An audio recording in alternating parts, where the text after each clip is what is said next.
Salam saudara-saudara yang dikasihi Tuhan. Dalam video ini kita akan mendengar kesaksian yang sangat menyentuh dari seorang mantan muslim yang mengalami perjumpaan pribadi dengan Tuhan Yesus Kristus. Hidupnya diubahkan dan sekarang ia bersaksi serta membawa banyak jiwa datang kepada Tuhan Yesus. Bagi Bapak Ibu dan Saudara yang baru bergabung di channel ini, silakan berikan dukungan dengan cara like, komen, dan subscribe. Dan juga bagikan video ini kepada Bapak Ibu dan Saudara dan teman-teman supaya banyak orang yang diberkati oleh Tuhan. Kiranya kesaksian ini menguatkan iman kita semua dan menjadi berkat bagi banyak orang. Mari kita mendengarkan dan menyaksikan bersama-sama. Tuhan Yesus memberkati. Akan bersaksi sesuai dengan apa yang telah saya alami. Nama saya lengkapnya Santoso Jaluwahono. Usia saya kalau ada di gereja paling muda, jadi 68 tahun. Saya di gereja dipanggilnya Pak D, ada di rumah juga panggilnya Pak D, gitu. Kalau di rumah sama di Serang saya dipanggilnya Pak Haji. Jadi karena tadinya saya juga memang sudah pergi haji gitu ya. Jadi waktu itu saya lahir ada di Solo, dari Solo. Tahun 1954 gitu. Nah, saya waktu itu usia 11 tahun baru lulus kelas 6, itu orang tua saya, papa saya meninggal. Jadi saya 8 bersaudara, laki 4, perempuan 4. Begitu juga istri saya juga 8 bersaudara sama, laki 4, perempuan 4 juga. Emang sama kayak jodoh sekali. Nah, waktu ditinggal sama papa saya, itu ibu kayaknya karena penghasilan juga minim ya, anak-anaknya banyak dititipin ke saudara-saudaranya ibu, saudara-saudara bapak. Kebetulan saya dititipkan ke saudara bapak, paman saya, yang ada di desa. Paman saya petani, seorang petani. Di sana, ya, pada umumnya dulu di sana itu masih mengikut kepercayaan gitu ya. Jadi saudara, kepercayaan ada di Jawa sana. Jadi kalau ada lebaran itu, nanti sebelum lebaran itu, ada sesaji-sesaji ada di meja itu, makanan-makanan katanya sama leluhur yang sudah meninggal itu senangnya apa gitu. Kalau makanannya apa itu disediakan semuanya. Nanti bisa dimakan kalau pagi hari gitu, pas lebarannya. Nah, jadi kepercayaan di sana itu karena saya dari kecil 11 tahun jadi mengikuti balik saya tadi. Cuman status agamanya adalah Islam gitu. Tapi Islamnya ya Islam, ada yang bilang Islam apa ya? Abangan begitu. Seperti itu. Nah, terus selesai saya sekolah SMA. Jadi saya terus diajak sama kakak saya, kakak sepupu saya di Jakarta, tepatnya ada di Tanjung Priuk di Sunter. Di situ saya ya mencari pekerjaan gitu kan, karena ya terhitung saya orang yang tidak mampu gitu. Waktu sekolah SMA aja sana saya juga cari uang sendiri untuk biaya sekolah, kan seperti itu. Jadi di Jakarta di sini saya membantu kakak saya yang ada di Jakarta, tapi sambil mencari-cari pekerjaan, saya melamar gitu. Akhirnya saya diterima waktu itu ada di Fakultas Kedokteran Gigi Salimba, UI. Nah, di situ saya jadi driver, jadi sopir. Karena saya kebetulan dari Solo sana sudah punya SIM A. Dan saya punya keahlian untuk jadi montir. Jadi saya nurunkan memperbaiki mobil, mesin-mesin mobil itu apa saja mobilnya, saya bisa. Sampai sekarang juga saya bisa gitu ya. Ya, saya juga pernah di sini di Depok ini saya punya kendaraan minibus mini Arta itu ada 3, jadi tidak pakai montir, saya kerjakan sendiri. Jadi dari keahlian saya yang di sana itu, saya bisa menjadi bekal saya ada di Jakarta. Nah, di Jakarta saya selama di sini saya melamar-lamar itu juga, terus akhirnya saya ditawarin untuk kuliah sama dokter gigi yang saya itu. Nah, saya memilih kuliah waktu itu ada di arsitek, begitu. Nah, terus sampai itu saya selesai, terus saya bekerja, ada di perusahaan kontraktor, terus saya berpikir saya bekerja sampai berapa tahun, tahun 76 sampai 78, akhirnya di 78 itu saya pengen membuka usaha sendiri dengan pengalaman saya sudah bekerja tadi. Akhirnya saya buka perusahaan, buka CV, yang saya akan kasih nama CV Putra Santosa. Ya puji Tuhan saya dapat pekerjaan-pekerjaan dari Pemda Bogor, Pemda Depok, dan saya rekanan ada di PT Matahari Group Dunia Dinamika Nusantara DDN. Saya banyak sekali untuk mengerjakan dari dunia dinamika Nusantara itu, seperti bikin mall yang ada di Depok, di Karawaci dan Kerawang waktu itu. Tahun 1998. Nah itu waktu itu kena huru hara. Huru hara itu akhirnya kami pindah karena proyek saya kena dibakar-bakar waktu itu. Saya terus pindah haluan, saya buka kuliner bebek, yaitu saya bisa mendapatkan spesies baru penyilangan antara bebek dan intok, yaitu TikTok. Nah itu saya promosikan, terus saya mintakan surat ke Menteri Kehakiman, saya dapat hak cipta TikTok itu. Jadi mulailah tahun 2001. Terus 2003 saya dapat sertifikat hak cipta dari Kementerian Kehakiman. Nah dari situ saya akhirnya menekunin ada di bidang kuliner. Ya sekali-sekali saya dapat pesanan untuk jadi kontraktor atau mendesain rumah-rumah itu. Nah sampai akhirnya tahun 2010 itu ada istri saya niat untuk pergi haji. Saya diajak pergi haji. Jadi waktu itu saya daftar 2010, rencananya diberangkatkan tahun 2015. Tapi dengan kemurahan Tuhan, tapi dulu saya nggak tahu Tuhan saya itu siapa, gitu. Jadi Allah aja begitu, pokoknya Tuhan yang saya sebutkan. Jadi karena waktu itu saya diajak pergi haji sama istri saya, dan saya sebenarnya kurang tertarik untuk pergi haji itu. Tapi karena dia ya cobalah, ayo kita ke sana untuk pengalaman gitu ya. Akhirnya saya juga berangkat, cuman saya bilang, tapi saya nggak mau ikut manasik gitu. Jadi kalau pas manasik itu saya pulang ke Serang gitu. Saya kebetulan ada rumah di Serang, saya di sana itu peternak bebek sama kambing, domba itu. Jadi setelah selesai manasik, kami kebetulan waktu itu puji Tuhan kepergian haji itu kita dimajukan, mestinya 2015 jadi 2014. Nah, dan itu mendapatkan haji akbar tahun itu. Haji akbar itu konon kabarnya, jadi di sana itu sama dengan pergi haji 7 kali. Jadi kalau haji biasa itu cuma 1 kali pergi haji, kalau haji akbar itu 7 kali pergi haji, jadi pahalanya 7 kali juga, seperti itu katanya. Makanya semangatnya teman-teman, jadi saya itu adalah pergi haji itu ke sana. Begitu saya berangkat ke haji itu dari sini, dari Indonesia, datang pertama ada di Madinah. Di Madinah saya di situ 8 hari, karena istilahnya sholat arba'in itu ada 40 rakaat. Jadi 8 hari. Pada hari ketiga itu saya, karena saya di situ kalau berdoa banyak selalu itu sholat pun pakai bahasa Indonesia, karena supaya saya mengerti begitu ya. Nah, saya berdoa, ya Tuhan ampunilah saya Tuhan, dan bimbinglah saya untuk menuju jalan yang benar, yang lurus Tuhan. Saya seperti itu. Jadi cukup simpel saya kalau berdoa. Jadi saya minta dicarikan jalan yang lurus, dituntun, dan diampunilah dosa-dosa saya. Karena saya tidak tahu apa yang akan saya perbuat di Mekah ini. Seperti itu. Nah, setelah ada di Madinah itu, 3 hari saya ada di sana, saya merasa pas lagi setengah tidur ya. Tadinya masih bercanda sambil nonton TV sama teman-teman satu barak. Jadi satu kamar itu isinya 9 orang. Jadi waktu itu pas habis kita ngobrol-ngobrol, nonton TV begitu ya, terus semuanya udah kira-kira jam 11, jam 12 gitu ya, itu pada tidur. Nah saya mau tidur itu kok mendengarkan suara audible lah gitu ya. Karena doa saya waktu mau tidur, ya Tuhan ampunilah dosa-dosa saya dan berilah saya petunjuk menuju jalan yang lurus dan yang benar Tuhan. Saya begitu. Selalu saya berdoa seperti itu. Nah, audible tadi bunyinya adalah, ya kamu Santoso katanya. Tapi cuma suara saja yang terdengar sangat jelas. Teman-teman yang 8 itu nggak mendengarkan, udah tidur. Nah, saya katanya kalau kamu mau jadi imam, mau jadi pemimpin yang bagus, yang benar dan bijaksana, kamu harus menguasai 8 sifat alam, begitu. Nah, saya kan kaget. Apa itu 8 sifat alam itu? Saya tanya gitu, bisa tanya jawab itu.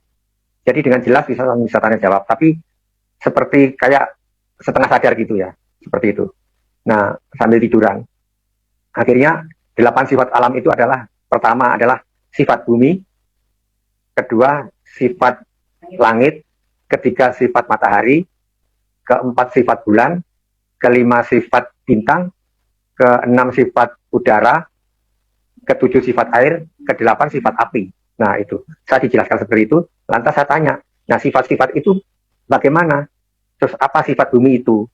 Nah dijelaskan, sifat bumi itu adalah sifat yang sangat kasih, sifat yang ikhlas dan kasih. Nah seperti itu. Nah tapi begitu saya sudah mengikuti Kristus ini, saya mendengarkan lagu, ada yang di gereja itu lagu kasihmu ya Tuhan, kasihmu putus tiada batasnya, yang seperti itu. Loh, berarti ini ada di kebaktian itu ada juga ya, gitu. Setelah saya mengikuti Kristus ini. Nah, sifat yang kedua itu saya tanya, sifat bumi itu apa ya, gitu. Yang tadi sifatnya adalah kasih dan ikhlas. Itu seperti apa? Nah, saya dibilang bahwa kamu kan sudah jalan-jalan ada di Arab ini. Kamu melihat hijaunya tanah Arab sekarang ini karena tanah yang dibawa dari Indonesia, gitu. Jadi tanah ini dibawa di Indonesia, tanah itu tidak minta dibalikin lagi ke Indonesia, dia ikhlas.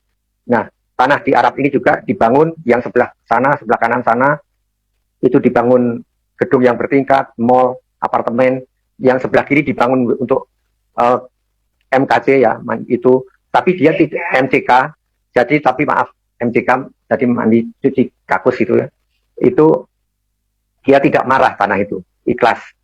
Nah itu seperti itu. Ditanemin, yang sana tanemin singkong, tanemin padi, dia tidak akan marah. Jadi ikhlas selalu. Oh iya seperti itu. Tapi ikhlas itu, ilmu ikhlas kalau ada di kepercayaan saya yang dulu, itu sangat sulit sekali. Karena ikhlas itu adalah datangnya benar-benar dari Tuhan. Begitu. Tapi kalau rela itu adalah dari hati kita aja, sendiri, relaan. Saya bilang begitu. Nah, akhirnya saya tanya lagi, nah sifat langit itu apa? Sifat langit itu adalah yang mengayomi gitu. Nah, ternyata saya juga membaca ada di Injil Yohanes 1 ayat 51, itu adalah seperti pengayoman juga ya. Nanti bisa dibukakan sama mengayomin itu bagaimana ya, kamu harus bisa mengayomin pada perusahaan-perusahaan kamu yang sedang kamu bangun, rintis, dan juga usaha-usaha kamu ini, juga keluarga kamu harus ayomi dengan sepenuh hati, seperti itu. Ya, boleh dibacakan? Oh iya, betul. Ini adalah langit ya, langit terbuka. Nah, inilah saya membaca, oh ini kok kayak yang saya dapat audible itu gitu ya, tentang langit, pengayoman, nah, itu ya. Nah, lantas yang ketiganya adalah sifat matahari. Sifat matahari itu sifat yang menerangi tanpa dengan apa itu pamrih ya. Semua harus diayomin. Jangan pilih kasih begitu. Semua diterangin seperti itu. Nah, itu juga saya membaca ada di Alkitab, itu di Yohanes 1 ayat 8 sampai 9. Itu juga kayaknya kok ada di situ juga gitu. Kalau amin. Betul ya? Iya. Jadi masih ingat. Jadi waktu itu saya tanya matahari kan, setelah itu apa bedanya dengan bulan? Saya bilang gitu ya. Oh ya, maaf. Tapi begitu saya dapat tiga kata-kata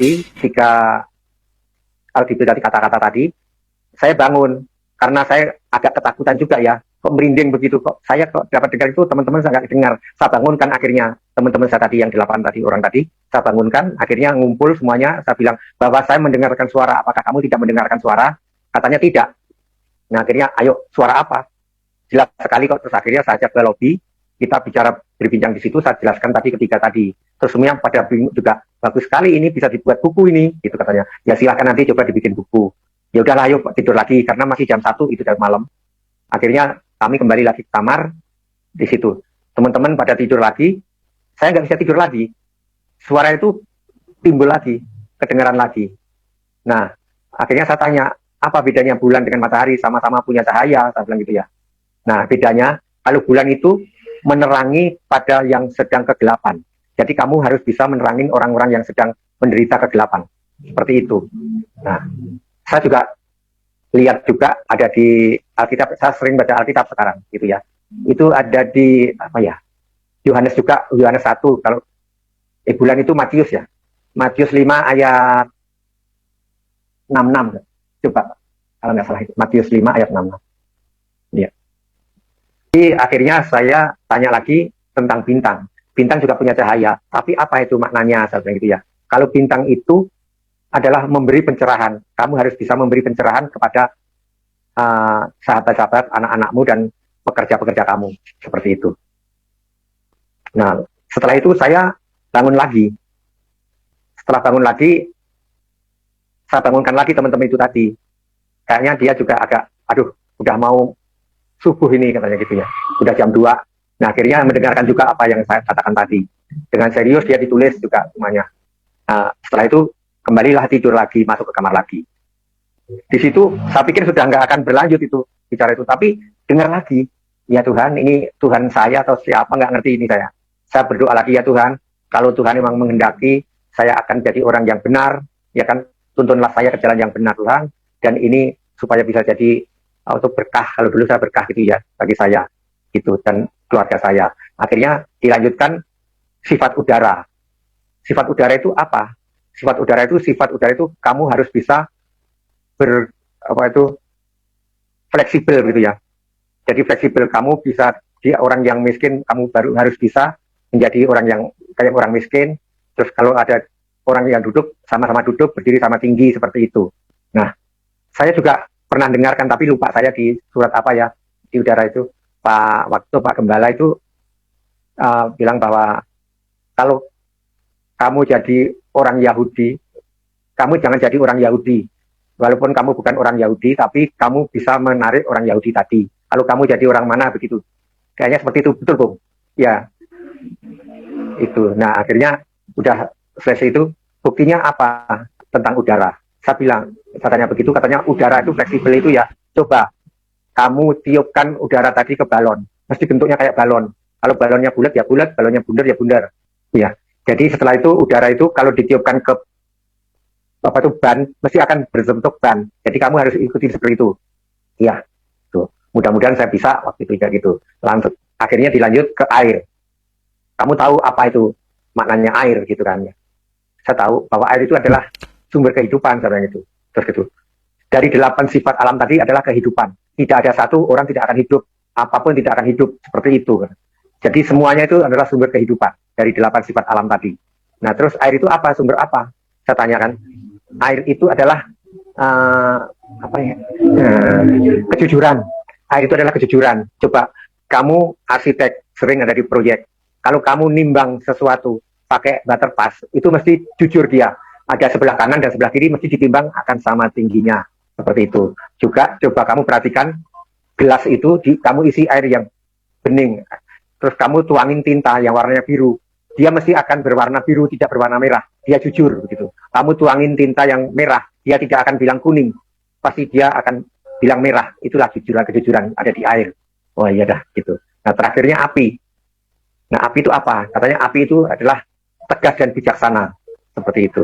Jadi kalau kamu mempergunakan api tadi dengan sewajarnya, kamu akan beruntung gitu. Tapi kalau kamu tidak wajar memakai api itu, kamu bisa menimbulkan kebakaran. Nah, itulah amarah, katanya api. Api itu adalah amarah. Nah, saya juga pernah membaca itu di Alkitab, api itu adalah simbol kejahatan. Amarah itu ada di apa ya? Kok semuanya itu kok ada yang dikatakan ke saya kok. Setelah saya baca di Alkitab, kok ada semuanya ya? Nah, dari situ akhirnya saya akan berpikir. Setelah saya pulang dari itu, dari Madinah, dari Madinah, saya pergi ke Mekah. Saya di Madinah itu juga, puji Tuhan, saya diberi kelancaran dengan doa saya tadi dikabulkan kan. Saya diberi kelancaran, tempat tinggal saya, hotel saya itu di depan persis Masjid Nabawi. Jadi saya tinggal turun dari hotel, keluar udah masjid gitu. Jadi tidak seperti teman-teman yang sampai naik kendaraan itu 3-4 kali. Jadi bisa 1 jam sampai 2 jam. Dia mempersiapkan mau ke masjid saja bisa dari pagi subuh itu habis sholat terus langsung berjalan. Begitu. Kalau dia mau sholat subuh itu juga udah jam 2, itu jam 1, jam 2 itu udah jalan dari hotel. Itu. Tapi saya dikasih kemudahan benar sama Tuhan saya. Waktu itu Tuhan saya, pokoknya saya Tuhan aja gitu. Belum tahu siapa Tuhan saya yang sebenarnya. Tuhan saya yang hidup itu yang mana saya belum tahu. Jadi setelah itu saya ada di Mekah, ya alhamdulillah. Alhamdulillah lagi. Maaf, alhamdulillah. Puji Tuhan ya, saya dapat hotel itu di depan terminal persis, jadi seperti ada di Madinah. Itu namanya Hotel Mabas Jin, itu ya. Jadi konon kabarnya tempat itu dulu untuk memenjarakan jin. Jadi jin-jin pada ditaruh ada di situ, dikumpulkan seperti itu katanya pemandu wisata yang ada di sana. Nah, setelah itu di situ saya 3 hari ada di Mekah. Ya, setiap harinya pada jalan ke Masjidil Haram melaksanakan tawaf yang mengelilingi Ka'bah itu 7 kali seperti itu.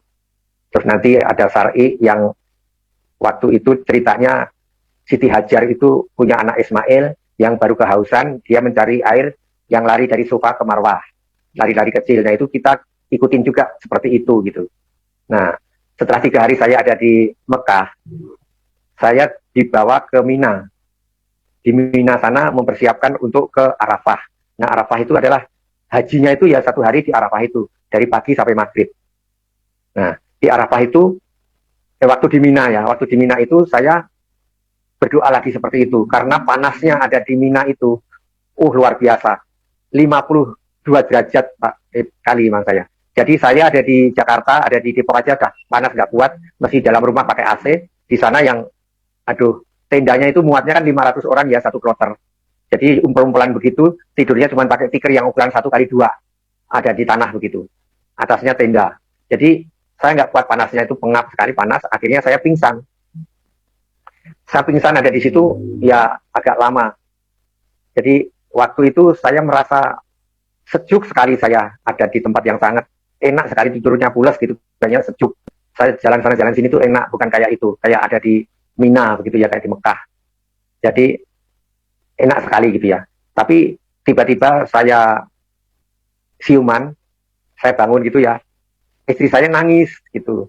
Terus orang-orang yang teman-teman saya satu tenda itu pada ngumpul ngerumunin saya, katanya mendoakan saya gitu ya. Seperti itu ya, mungkin didoakan apa saya nggak ngerti karena saya nggak ingat, nggak sadar. Tapi saya tanya sama istri saya, kenapa kamu nangis gitu ya? Istri saya malah bercanda. Jadi saya nggak mau jadi janda, katanya seperti itu. Saya nggak mau jadi janda. Iya, kamu tadi udah pules banget gitu. Sedangkan panasnya kayak gini kamu tapi katanya pules banget. Ya saya karena nggak sadar aja. Nah dari situ saya setelah sadar, saya merasakan panas lagi, nggak kuat lagi. Sampai saat kompres pakai air yang dikasih es itu di kepala saya, nggak kuat juga. Akhirnya saya lepas baju ikrom, saya telanjang dada. Sebetulnya nggak boleh, tapi saya kan udah nekat aja, saya buka telanjang dada aja sih. Nah, saya lepas baju ikrom saya berdiri sambil berjalan-jalan di depan orang-orang yang sedang berdoa itu, yang membaca Al-Quran semuanya. Saya mondar mandir situ sambil bilang, ya Tuhanku, ampunilah Tuhanku, saya bilang gitu. Tuhan, saya nggak kuat Tuhan, tadi saya sudah pingsan. Sekarang akan dikasih apa lagi Tuhan dengan seperti ini Tuhan? Ya Tuhan, saya mohon turunkanlah hujan Tuhan. Hari ini supaya semua merasakan sejuk dengan hujan tadi Tuhan, saya bilang gitu kan. Bolak-balik saya mengucap seperti itu tadi, tiba-tiba tidak sampai 5 menit, itu ada suara geledek yang kencang sekali, semua pada kaget ya, yang teman-teman ada di kemah itu. Akhirnya dengan geledek tadi langsung hujan lebat sekali, air sampai masuk ke tenda, ke dalam tenda. Nah, istri saya lari-lari keluar, membuktikan karena tendanya kan ditutup ya, rapat. Keluar benar-benar hujannya lebat banget, sampai masuk ke dalam. Akhirnya saya dipanggil, Papa, ayo doa kamu dikabulkan. Ayo kita keluar hujan-hujanan. Diterima gitu. Akhirnya saya ikut keluar sama istri saya, hujan-hujanan itu seger sekali. Sejuk, enak. Akhirnya setelah itu saya masuk lagi, udah hujan, ya udahlah panas lagi. Nah itulah seperti itu. Nah setelah 2 hari ada di Mina, persiapan untuk ke haji tadi yang ke Arafah. Nah di Arafah sana hari Jumat, pas mau Jumatan itu sekitar jam 11 gitu ya, itu tidak ada angin sedikit pun. Daun-daun yang kecil itu aja nggak bergoyang seperti itu. Tendanya kan cuma pakai parasit ya, parasit yang tengahnya ditunjang sama bambu atau kayu, terus ditarik ke kanan kiri, depan belakang seperti itu. Jadi satu tenda parasit itu isi paling juga 4-5 orang gitu. Nah di situ saya merasa nggak kuat lagi, sampai saya keluar dari situ, masuk di kamar mandi, saya guyur-guyur air terus. Begitu dipanggil sama istri saya suruh balik lagi, baju sudah kering lagi, saya duduk situ lagi, Akhirnya saya bangkis-bangkis yang sampai keselak-selak. Nah, teman-teman yang sebelah-sebelah saya sampai merasa kasihan saya sampai begitu. Karena saya nggak kuat bener kan. Akhirnya saya minta kertas sama istri saya sobek-sobek, saya tulis. Itu saya, ayo mah, kita mohon lagi berdoa supaya minta angin kesejukan, saya bilang gitu.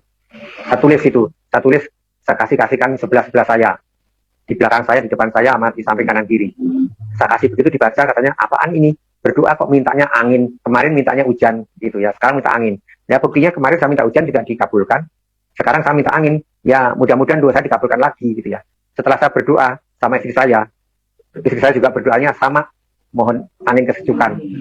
Nah, setelah selesai saya amin, itu angin datang benar, sejuk. Nah, saya bilang sama teman-teman itu sebenarnya, nah, saya berdoa amin kan keluar lagi kan, berarti doa saya dikabulkan, saya dijamah benar sama Tuhan, gitu. Nah, dari situlah saya setelah itu mulai berpikir, aduh, saya dikabulkan terus, ini permohonan saya kepada Tuhan saya dikasih rezeki. Waktu di Mina itu ya saya ceritakan tadi, di Mina itu ya setelah pulang dari Arafah itu maghrib jam 6 itu kita dibawa ke Musdalifah. Di sana di Musdalifah itu sampai jam 12 malam. Di situ tidak ada tenda, tidak ada pohon, jadi padang pasir ya seperti itu. Tapi di situ banyak split batu kecil-kecil, itu batu pecah. Situ memang dihamparkan segitu, seluas berapa hektar dihamparkan batu-batu pecahan itu, split itu, batu koral. Itu untuk diambil, satu orang itu mengambil 21 butir. Itu untuk melempar, katanya itu kepercayaan sana, untuk melempar setan ada di Jumroh Aqobah. Jadi di sana konon kabarnya zaman Nabi dulu itu ada setannya dilemparin dengan batu. Satu hari satu orang melempar 7 kali 7 batu. Jadi untuk 3 hari berturut-turut berarti 21. Jadi kami mengantongin batu 21 untuk balik lagi ke Mina. Jadi jam 12 malam dari Musdalifah saya pergi ke Mina, balik lagi ke camp Mina itu. Di situ 3 hari. Hari pertama setelah pagi itu kita pergi ke Jumroh Aqobah tadi untuk melempar batu, tapi keadaan saya sakit. Kaki saya kram yang sampai tidak bisa jalan. Nah, akhirnya saya bilang sama kepala rombongan, sama teman-teman, sama istri saya tidak bisa ikutin untuk jumroh. Terus katanya bisa diwakilkan gitu kan. Iya dah, wakilkan saja, saat lagi itu kan. Nah, akhirnya saya nggak jalan pada hari itu, hari pertama. Tapi puji Tuhan, berkahnya sangat melimpah dengan doa saya tadi. Yang biasanya teman-teman saya yang ada di situ tuh sampai nggak kebagian makan minum, ya kan? Apalagi tahun 2013 itu ada kejadian bahwa untuk makan minum konsumsi ada di Mekah itu sampai kesulitan. Tapi 2014 itu sudah ada. Ternyata ya masih ada yang kekurangan waktu itu. Tapi begitu saya nunggu di situ, saya cuma nama istri saya. Ternyata ada di belakang itu, di kemah saya itu, ada satu orang yang sedang sakit juga. Itu orang PU yang tinggalnya di Pasar Jumat. Dia sampai muntah darah di situ. Kebetulan saya ada, terus dengeran huawei-nya, saya datengin, terus saya kerikin, saya kasih minyak angin, terus bajunya saya ganti dengan baju saya, karena penuh darah itu tadi. Nah, di situ ternyata akhirnya datanglah konsumsi. Yang konsumsi itu tadi melimpah ruah. Jadi nasi itu sebetulnya di grup saya itu cuma ada berapa ya, sekitar 100, tapi saya dapat sampai hampir 300 bungkus nasi itu. Buah-buahan, terus air aqua itu bisa 1 truk kelihatannya gitu. Banyak sekali. Sampai saya buat wudhu, buat mandi pakai air aqua. Karena kita kalau ngantri cari air wudhu, itu susah sekali ngantrinya, lama sampai sudah azan sudah selesai, ngantri itu belum selesai gitu. Jadi puji Tuhan saya itu berkah sekali. Makanan akhirnya saya bagi-bagikan ke sebelah-sebelah. Istilahnya sekarang katanya kayak diakonia begitu. Saya bagi-bagikan aja sebelah itu, tapi dulu saya nggak tahu diakonia itu apa. Jadi pokoknya saya membagikan itu aja, makanan-makanan ke tetangga-tetangga sebelah. Minum, buah-buahan. Buah-buahannya juga bagus. Ada apel, ada apa itu, sangkis, pisang begitu. Jeruk, bagus-bagus sekali. Jadi gula, kopi, teh itu sampai melimpah. Sampai nggak habis diminum ada di Mekah itu. Sampai banyak yang dibawa pulang ke Indonesia. Nah itu berkahlah. Berkat dari Tuhan itu. Nah doa saya sangat berterima kasih sama Tuhan. Ya Tuhan, berterima kasih atas berkah dan rahmat karunia ya, keselamatan yang telah Engkau berikan kepadaku. Doa saya sudah mulai seperti itu. Ya Tuhan, terima kasih dan ampunilah dosa saya, dan atas berkah rahmat karunia keselamatan yang telah Tuhan berikan kepada aku Tuhan, itu saya berdoa akhirnya. Nah, akhirnya saya pulang dari itu, yang hari keduanya saya berdoa lagi untuk kesembuhan. Seketika kaki saya itu sembuh. Saya kuat berjalan sampai ke Jumroh Aqobah. 2 hari saya kuat. Nah, di sana akhirnya 2 hari selesai. Akhirnya kembali lagi ke hotel ada di Mekah. Di sana melaksanakan tawaf syar'i itu ya. Nah, selesai dari situ pulang. Tapi masih ada waktu lebih dari 2 minggu itu. Karena haji itu kan cuma 1 hari. Tapi kita persiapannya sampai 3 hari ada di Mina. Terus 8 hari ada di Madinah. Nah, sisanya itu adalah dari 11 hari. Padahal kita kan 39 hari itu. Jadi masih ada 28 hari itu.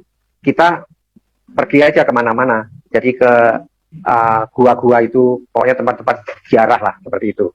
Jadi dari situ, setelah selesai haji, kami pulang. Sampai di rumah, saya masih sakit batuk yang belum selesai. Nah, di sini, setelah itu saya disuruh sama istri saya, kamu harus bisa jadi imam. Pokoknya seperti itu. Saya dikasih buku panduan untuk sholat dan Al-Quran. Saya tekun sekali sampai 3 bulan lebih ya, hampir lebih 3 bulan saya siang malam membaca itu Al-Quran itu. Ya, saya temukan yang itu bangsa ayat-ayat, tapi ayat-ayat yang mengatakan bahwa ada di surat Maryam ya, ayat 19 itu mengatakan bahwa Isa Al-Masih itu adalah anak yang suci gitu. Wah, ini Isa Al-Masih itu kan kalau di Kristen kan Yesus Kristus. Saya tanya juga sama itu keluarga yang Kristen itu seperti itu. Nah, terus ada di Ali Imran itu yang ayat 45 itu Isa Al-Masih adalah Roh Allah dan Kalimatullah, adalah yang terkemuka di dunia dan di akhirat. Nah, ini juga kata gitu. Terus ada lagi, saya baca lagi, ada di surat Asy-Syukrub yang ayat 61. Itu banyak kan dibacakan sama orang-orang yang sudah diberkati sama Tuhan Yesus, yang dari Muslim bisa pindah ke Kristen. Banyak yang membaca itu. Karena ada di surat Asy-Syukrub itu menyatakan berbunyi seperti ini. Sesungguhnya Isa Al-Masih itu adalah memberi pengetahuan tentang hari kiamat.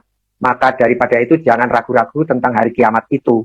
Dan ikutlah aku untuk menuju jalan yang lurus. Nah, itu seperti itu.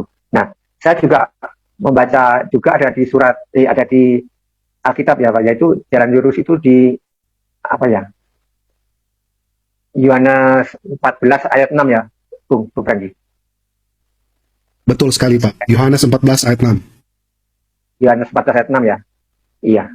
Nah, itu saya juga membaca, kok ada juga ternyata di sini. Nah, dari situ setelah saya ada di ini Pak, ada di Indonesia ini, karena saya banyak menyangkal Tuhan, mungkin seperti itu ya.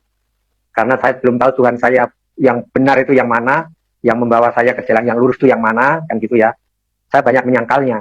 Akhirnya saya dapat musibah, saya dapat sakit pada tahun 2018. Itu saya kena serangan stroke berat. Jadi pecah pembuluh darah yang di kepala sini, sebelah kiri. Di otak saya itu pecah pembuluh darahnya. Sudah selebar ini, lubang segini nih. Yang titik-titik sepaku-paku itu ada 11. Jadi saya sudah nggak sadar. Nah, stroke itu akhirnya saya 3 bulan seperti bayi yang tidak bisa jalan, tidak bisa bicara. Sekarang ini alhamdulillah saya bisa bicara lancar, bisa bersaksi ada di sini. Ya, seperti itu. Jadi waktu 3 bulan itu seperti bayi, ngomong nggak bisa, bergerak, menggerakkan tangan aja nggak bisa. Jadi setelah 3 bulan itu mulai saya bisa menggerakkan tangan kanan. Akhirnya karena kalau saya belum bisa bicara, tangan saya kanan diikat dengan lonceng sama istri saya. Kalau perlu saya tarik loncengnya bunyi kling kling kling kling, berarti saya minta apa dikasih, seperti itu ya. Alhamdulillah saya bisa mulai dari sedikit-sedikit terapi, akhirnya sampai sekitar ya bisa 1 tahun lah gitu. Saya bisa pulih, bisa berjalan, ya pun berjalannya dengan terapi dengan pelan-pelan, menggerakkan tangan kaki semua, bicara sudah mulai bisa lancar, tapi mulut saya masih menyong, sampai sekarang masih miring ya mulut saya. Gigi juga sudah berubah sekali semuanya. Hidung saya ini bengkok, patah, gitu dengan stroke itu tadi. Nah, sampai sekarang tangan saya yang kiri belum bisa normal. Jadi saya belum bisa megang yang fokus dengan tangan kiri saya ini. Jadi kalau saya akan menunjuk itu tangan kiri saya itu seperti ini, belum bisa. Kalau saya mau menjepit begini, kalau tangan kiri mesti ini satu, ini, yang 2 ini jam lengkar gini, ini dibuka nggak bisa ini ini harus dibeginikan. Nah, ini baru kebuka. Nah, itulah keadaan saya. Tapi ya puji Tuhan, saya sudah bisa seperti ini. Kata dokter, ini sudah luar biasa. Katanya ini Tuhan sudah luar biasa. Tidak ada yang sampai bisa normal 100%. Seperti itu. Sampai kemarin dokter jantung saya itu memperagakan sampai ikut miring-miring begitu, tangannya diginikan gitu ya. Bapak tahu kan, orang stroke biasanya tangannya sampai begitu ditarik, jalannya itu buka mulutnya aja susah gitu. Nah, dari situ setelah saya sembuh, saya kena lagi serangan. Jadi itulah saatnya saya terserang batu empedu. Yang besarnya batu empedu itu sudah sebesar biji melinju. Bung Franky tahu melinju? Iya. Tahu ya. Kira-kira 1 kali 2 cm ya itu. Sampai 3 cm gitu. Nah, itu ada 2 biji yang ada sini. Jadi sakitnya luar biasa. Nah, itu saya dirawat 11 hari ada di RSUD Pasar Minggu. Di RSUD Pasar Minggu itu saya sudah nggak kuat ya 11 hari itu. Saya tidak bisa tidur dengan telentang. Saya 11 hari itu tidurnya ada di kursi roda. Karena saya sudah dibelikan kursi roda sama istri saya. Waktu saya stroke, jadi saya bawa ke rumah sakit. Di situ saya duduk di kursi roda. Jadi seperti itu 11 hari. Badan saya bengkak-bengkak. Bengkaknya bengkak keras gitu. Nah, itu dokter belum bisa mendiagnosa itu apa penyakit saya itu. Setelah itu saya nggak kuat, napas saya aja sampai begitu pakai oksigen aja sampai nonstop, udah nggak bisa tidur gitu ya, kencingnya susah kali juga. Nah, akhirnya diagnosanya sudah ketemu bahwa saya itu kena batu empedu seperti itu katanya. Makanya terus bengkak saya itu karena bukan jantung, paru-paru saya kerendam air itu katanya. Jadi airnya tidak lancar untuk keluarnya. Nah, lantas saya itu pingsan ada di situ. Ada di rumah sakit itu. Saya nggak merasakan apa-apa. Kayak mimpi begitu lagi saya. Saya mimpi ada di situ itu ya. Saya ketemu sama orang-orang yang seperti pakai jas hujan itu hitam-hitam. Yang ujungnya sini nih, topinya itu lancip gitu kan. Jas hujan itu. Itu banyak sekali. Kayaknya ribuan orang lah. Berjejer baris itu dari jauh itu udah kelihatan rame-rame ya. Saya nggak tahu dari mana gitu, rasanya namanya mimpi ya. Itu mimpi ini akhirnya jadi kenyataan gitu. Nah, saya ketemu sama dia karena saya itu kesasar mau kemana, arah saya nggak ngerti dalam mimpi itu. Saya akhirnya ikut dia jalan-jalan gitu, mengikuti jalan di pinggir dia itu aja. Tapi saya nggak kenal satupun, nggak ada yang kenal, dan saya tidak disapa dengan orang-orang itu. Seperti itu. Akhirnya sampai di persimpangan jalan, dia belok ke kiri, saya ngikut belok ke kiri, kira-kira saya dapat 10 meter gitu ya. Saya dipanggil sama orang yang saya tidak tahu siapa orangnya. Panggilannya adalah, "Nak, marilah ke sini, jangan ikut mereka, ikutlah aku ke sini." Begitu. Dengeran jelas, saya membalikkan badan, saya cari orangnya nggak ada. Saya panggil-panggil, "Bapak, Bapak." Gitu ya. Saya sambil lari, kelihatan satu bayangan itu naik ke atas gitu kan. Saya ikuti sambil teriak-teriak, "Bapak-bapak." Itu ternyata saya ngigo ya. Jadi istri saya membangunkan saya. Nah, saya waktu baru ngigo itu ternyata saya baru diangkat sama suster dipindahkan supaya tidurnya bisa enak begitu ya. Itu diangkat sama istri saya, sama suster saya. Itu saya teriak-teriak, "Bapak-bapak," itu. Nyari-nyari sampai di atas saya lelah sekali dan nggak bisa jalan. Di situ ada pohon yang rindang sekali. Sangat sejuk, rumputnya hijau, enak. Nah, di bawah sana ada lautan yang enak, jernih, dan ada pelangi. Gitu ya. Saya di situ ya istirahat nyender di pohon itu, tapi bapak saya panggilin bapak saya pikir bapak saya yang sudah meninggal ya, gitu. Tapi nggak ketemu.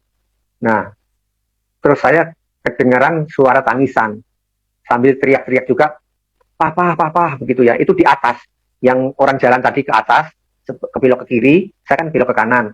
Jadi dia belok ke kiri naik itu di atas, kayaknya tebing tinggi gitu ya, dengan suara, "Papa, papa, jangan tinggalkan aku nggak mau ditinggal sendiri," gitu katanya. Itu istri saya nangis begitu. Nah, dari situ saya bilang, "Aku di sini nih, Mah, aku di sini." Tapi istri saya juga nggak tahu itu. Terus dia juga, "Ini aku di sini." Saya ternyata ada di pangkuan dia. Nah, waktu sebelum saya sakit, saya pulang dari haji itu ya, itu ada teman saya yang mengirimin lagu, namanya Pak Yopi, Chinese gitu ya. Itu orang Kristen. Nah, itu ngirimin lagu, saya juga nggak tahu lagu ini itu bagus. Lagunya "Indah Rencanamu Tuhan." "Indah rencanamu Tuhan di dalam hidupku," gitu ya lagunya. Seperti itu. "Walaupun ku tak tahu," itu seperti itu. Nah, akhirnya nyanyian ini kok bagus ya, Mah. Istri saya juga senang sekali nyanyi itu. Waktu itu saya kalau ke Serang, ke Pandeglang itu, nyanyi lagu itu terus saja. Seneng, kayaknya enak sekali dengernya. Jadi kita, apa ya, merasakan nyaman sekali gitu, asal nyanyi lagu itu. Tapi saya tidak tahu itu lagu-lagu Kristen ya, lagu rohani Kristen itu saya nggak tahu. Nah, terus lagi saya di TV, saya mendengarkan waktu Natalan, itu Pak Wiranto menyanyi lagu apa ya, apa, bagi Tuhan yang tak ada yang tak mungkin, bagi Tuhan tak ada yang tak mungkin, bagi Tuhan tak ada yang mustahil, mujizatnya disediakan bagiku, ku diangkat dan dipulihkannya, itu lagunya. Nah, itulah yang jadi favorit saya dengan istri saya di situ. Nah, waktu saya sebelum siuman itu, saya ada di pangku sama istri saya, kepala saya itu di pangkuan istri saya sambil nangis, sambil nyanyi itu. Nah, saya dengar lagu itu, saya akhirnya bangun. Terus saya dibilang sama istri saya, Pak ini saya, gitu sambil nangisnya. Terus akhirnya saya sadar, saya bisa melihat istri saya peluk istri saya, dan sambil nangis berduaan lah gitu. Saya ceritakan saya mimpi seperti itu. Nah, akhirnya suster datang pagi-pagi, suster bilang, Bapak, ini diagnosa dokter, Bapak kena batu empedu. Jadi besok Bapak harus dioperasi, seperti itu. Jadi mulai nanti jam 9 malam, Bapak harus puasa, gitu. Sampai besok dioperasi. Nah, setelah itu saya puasa sampai pagi itu ya. Nah, pagi itu suster datang lagi. Pak, nanti jam 9 itu Bapak mau dioperasi, gitu kan ya. Nah, mau dioperasi ini biasanya di sini ada yang mendoakan seperti itu. Oh iya, bagus gitu ya, rasa itu. Nah, Bapak mau didoakan sama ustadz atau pendeta, seperti itu tanyanya. Wah, saya bilang begini dengan spontan, karena dalam pikiran saya, di benak saya ya, saya setiap saat berdoa didoakan sama ustadz. Waktu saya sakit di situ juga ada ustadz yang datang, saya didoakan dengan bahasa Arab yang saya tidak mengerti artinya. Seperti itu kan, doanya itu dengan bahasa Arab saya nggak ngerti artinya. Ya cuman amin saja kan. Nah, akhirnya saya bilang sama istri saya, Mah, kalau saya minta didoakan dengan pendeta gimana ya, Mah? Gitu. Biar ngerti, kalau pendeta kan bahasanya Indonesia, kalau itu kan ya nggak apa-apa gitu. Istri saya, wah dah senang sekali, alhamdulillah istri saya juga menyetujuin. Akhirnya saya bilang sama suster itu, saya minta didoakan sama pendeta gitu ya. Nah, susternya keluar, nggak lama kemudian, kira-kira adalah ya setengah jam atau seperempat jam kira-kira, itu kembali lagi, Pak, Bapak tadi minta didoakan sama pendeta ya, Pak? Iya, sus, seperti itu.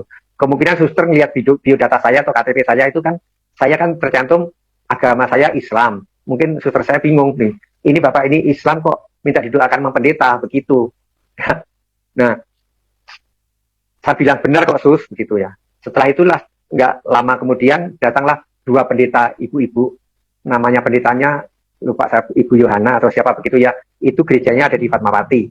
Nah, setelah didoakan pendeta itu tadi, saya mengerti, waduh, enak banget ini doakan pendeta dalam hati saya ya. Saya mengerti apa yang diucapkan gitu ya.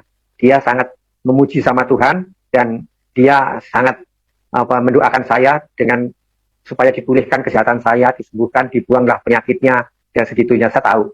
Jadi sangat menyentuh sekali di hati saya waktu doanya itu. Saya mengatakan amin terus saja.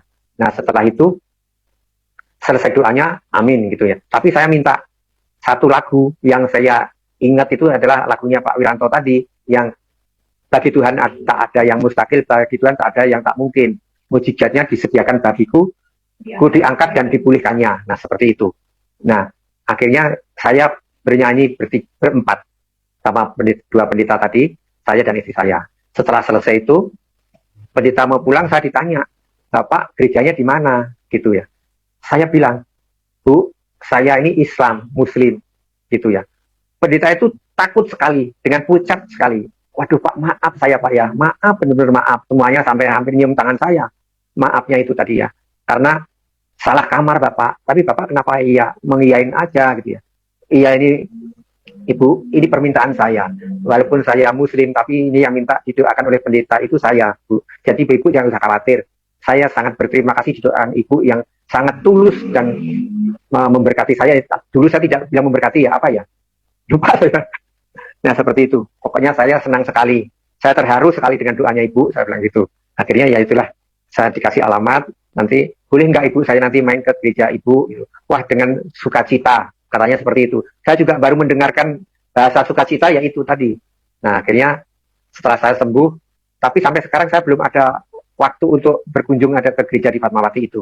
Ya, mudah-mudahan nanti ada waktu saya dikasih kesehatan sama Tuhan, saya bisa berkunjung ke gereja Fatmawati itu.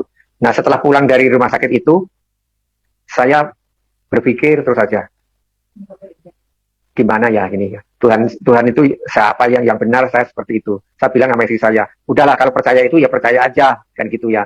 Kita kan memang kepercayaan itu tidak bisa untuk dipaksakan, gitu kan. Akhirnya saya terus belajar membaca Al-Quran aja terus ya. Tapi kok Al-Quran ini banyak sekali menceritakan tentang Isa Al-Masih, yang kebenaran, yang sebagai cahaya, dan bicaranya itu adalah mengandung kebenaran, ada seperti itu. Jadi banyak sekali itu ya. Akhirnya saya cobalah saya mau cari Alkitab. Akhirnya saya dapatkan Alkitab, saya baca juga di situ. Nah, itulah ada kemiripan. Nah, gitu. Ya ada kemiripan, tapi ya ada yang tidak mirip banyak juga gitu ya. Kalau kita pelajarin itu aja di Kejadian itu tentang Hawa itu juga nggak mirip, tentang Abraham itu juga tidak mirip karena anaknya yang dikorbankan itu Ismail kalau di kami dulu, tapi sekarang ternyata Ishak kan gitu ya. Nah, ada juga Isa Al-Masih itu lahirnya di bawah pohon kurma, tapi kalau di Kristen kan Isa Al-Masih lahirnya di kandang domba. Nah, itulah jadi pikiran saya juga. Ini akhirnya saya galau lagi nih kayak gini nih. Mana yang benar gitu kan ya. Coba mah. Waktu itu di bulan apa ya, bulan Oktober kira-kira gitu ya. Saya punya apa itu nazar, apa ya istilahnya, janji, keinginan. Saya kalau sembuh ini nanti, karena saya ya Pak, didoakan nama pendeta itu tadi, akhirnya batu empedu saya ini, puji Tuhan, tidak dioperasi lagi, sampai sekarang ini saya sehat. Puji Tuhan ya, Bung Franky. Puji Tuhan. Benar. Puji Tuhan, benar-benar. Jadi saya tidak dioperasi batu empedunya, padahal batu empedu itu tidak bisa diambil dengan laser, harus dioperasi di bedah perutnya, sekitar 10 cm, itu kata dokter. Jadi saya bersyukur sekali saya sekarang bisa merasakan bahwa batu empedu saya tidak terasa sakit seperti itu. Kemarin dicek sama dokter di laboratorium sudah mengecil seperti itu. Jadi setelah itu saya bilang sama istri saya, nanti ulang tahun saya di bulan Juni tanggal 9, genap di usia saya yang 65 tahun, saya akan mengikut Yesus pergi gereja, saya bilang gitu. Niat saya sudah, tekad saya sudah, kayaknya sudah bulat gitu ya, gitu. Tapi nanti saya diantar ya Mas, saya bilang gitu. Tapi istri saya bilang itu, ya saya mau nganter, tapi saya nggak ikut masuk ke gereja gitu ya. Nah, begitu sekitar tanggal-tanggal awal bulan itu tinggal 1 gitu ya, hari Minggunya itu tanggal berapa lupa. Saya mulai cari-cari sebelum hari Minggu, saya cari-cari gereja di Depok. Di mana gereja gitu ya. Oh, ada di sini ada gereja, sini ada gereja. Setelah hari Minggunya, saya datang ke situ dengan pagi-pagi, saya sudah datang mulai jam 7 lah ya. Jam 7 saya sudah datang ke gereja 1 ini. Mau turun saya, ada satpamnya. Terus saya ragu-ragu, nggak jadi turun. Jangan-jangan nanti dimintain KTP-nya, kan saya belum tahu bagaimana cara di gereja kan gitu ya. Jadi dimintain KTP-nya, KTP saya Kristen, nanti saya dikira teroris lagi, bikin heboh lah gitu ya. KTP saya kan Islam ya waktu itu, sampai sekarang juga masih Islam. Jadi saya naik mobil lagi, antar lagi, pindah ke gereja lagi, lihat ya berkerumun orang di situ, ada satpam dan sebagainya, nggak jadi lagi. Akhirnya balik lagi ke rumah. Minggu kemudian begitu lagi, nggak berani saya, nggak berani, masih takut pokoknya, karena KTP saya masih Islam, itu ya. Nah, istri saya juga cuman ada di mobil aja, karena yang bawa mobilnya kan istri saya. Saya sekarang tidak bisa nyupir, jadi yang membawa mobil istri saya kemana-mana.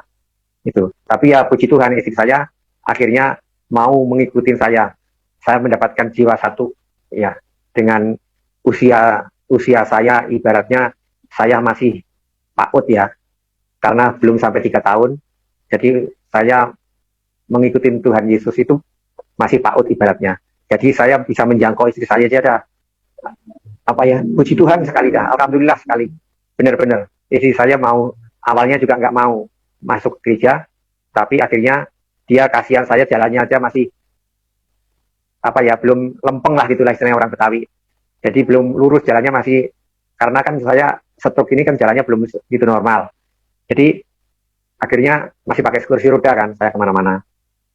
Jadi akhirnya istri saya nuntun saya mau, ayo mah masuk. Tadinya mau nuntun sampai di pintu gedung aja, gedung gereja. Tapi mungkin lihat saya kasihan, akhirnya ikut duduk situ. Nah di situ saya disambut dengan Bapak Pendeta Indra Manalo MTH.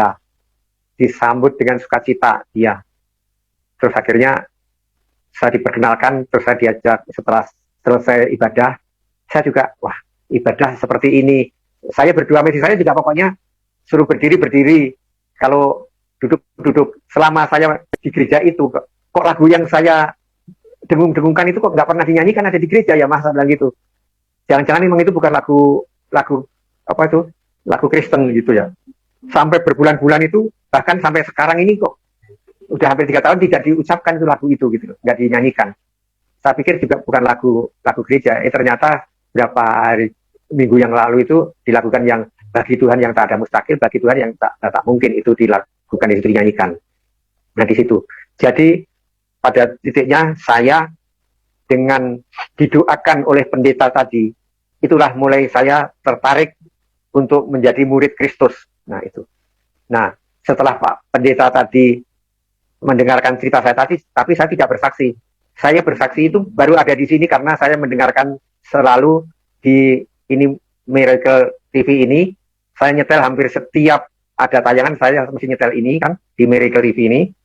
Ya saya sangat bersuka cita.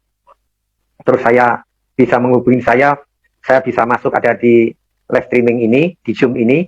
Puji Tuhan, saya bisa bersaksi dengan apa yang telah saya alamin, telah saya temukan ada di Mekah pada waktu saya pergi haji dan waktu pada saya sakit yang didoakan oleh Ibu Pendeta itu.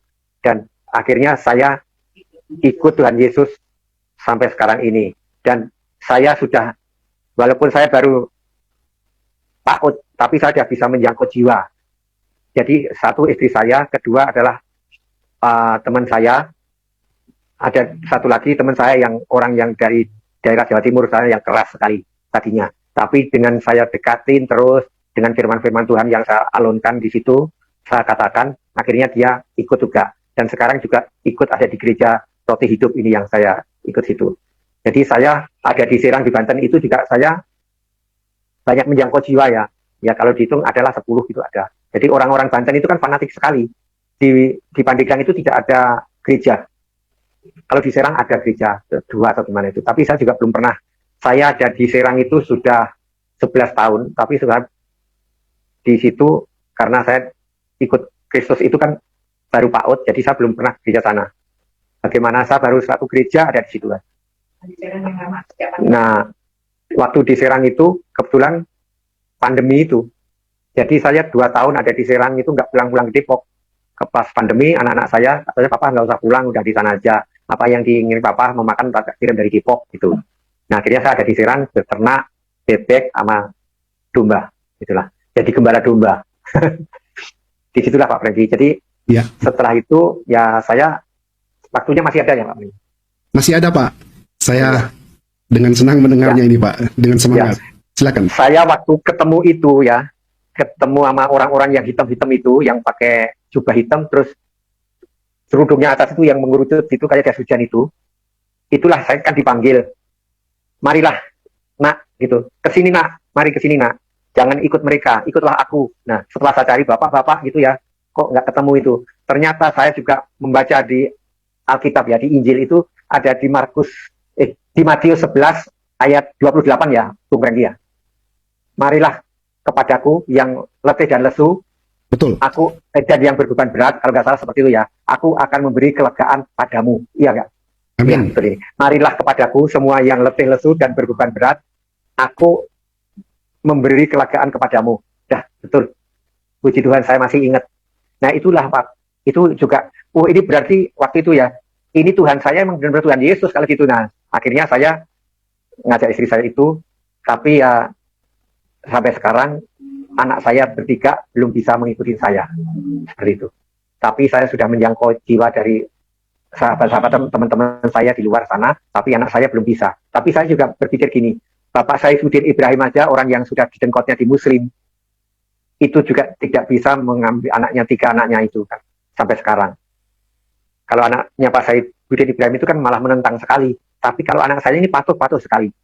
Tapi ada satu anak ini yang Prita namanya, itu sudah mulai ya agak dekat begitu ya, agak dekat seperti itu.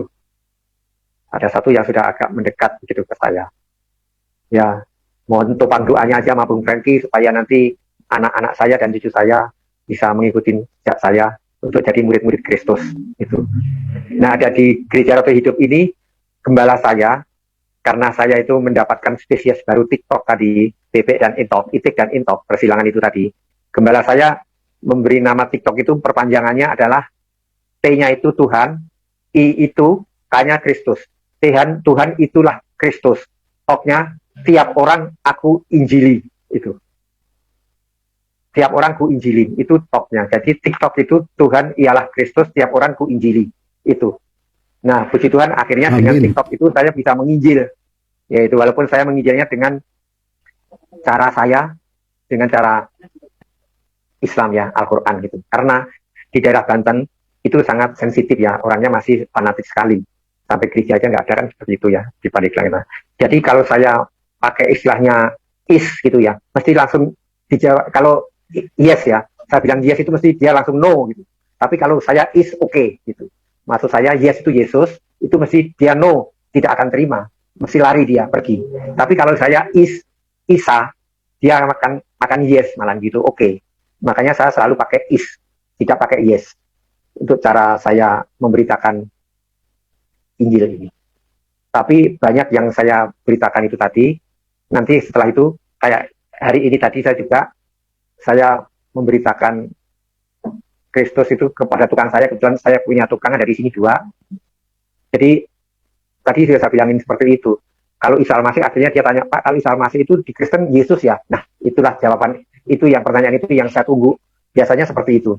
Jadi orang-orang Muslim itu banyak yang tahu sebenarnya kalau Isa Al-Masih itu adalah Yesus Kristus. Cuman ada di Islam adalah Nabi.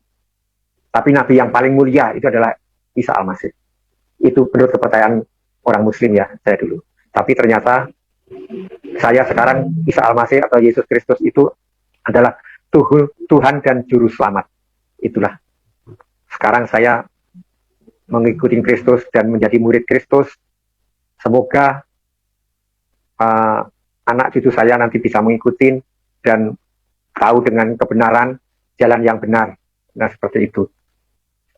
Karena ada di itu tadi lah, akulah jalan yang gimana ya? Yang Yohanes 14 ayat 6. Akulah jalan kebenaran dan hidup ya. Iya, Bung Franky ya. Ya. Yohanes 14 ayat 6 ya. Akulah jalan dan kebenaran dan hidup. Tidak ada seorang pun yang datang kepada Bapa kalau tidak melalui aku. Amin. Jadi itulah. Itu seperti ada di Asyukrub ayat 61. Ikutlah aku, inilah jalan yang lurus. Itu. Sirotol mustaqim. Ihdina sirotol mustaqim. Itu kalau itu. Tunjukilah aku pada jalan yang lurus. Demikianlah kesaksian ini. Kiranya Bapak, Ibu, dan Saudara semua diberkati serta dikuatkan untuk tetap setia kepada Tuhan Yesus. Kesaksian mereka ini bukanlah cerita yang dibuat-buat, melainkan kisah nyata dari kehidupan mereka, di mana hal yang tampaknya tidak mungkin terjadi dalam kehidupan mereka. Sejak mereka berjumpa dengan Tuhan Yesus, hidup mereka mengalami perubahan yang begitu ajaib, dan semua doa-doa mereka dijawab oleh Tuhan Yesus. Karena itu, mari bagikan video kesaksian ini kepada keluarga, sahabat, dan orang-orang yang terdekat kepada Bapak Ibu, supaya mereka juga dikuatkan dalam iman. Siapa tahu ada di antara mereka yang sedang mengalami pergumulan atau tantangan hidup, dan melalui kesaksian ini mereka kembali dikuatkan, dibangkitkan semangat mereka kembali, serta menemukan kebenaran yang sejati, dan mereka tidak ragu-ragu lagi karena mereka telah menemukan Yesus Kristus dalam kehidupan mereka. Terima kasih, sampai jumpa di video selanjutnya. Tuhan Yesus memberkati.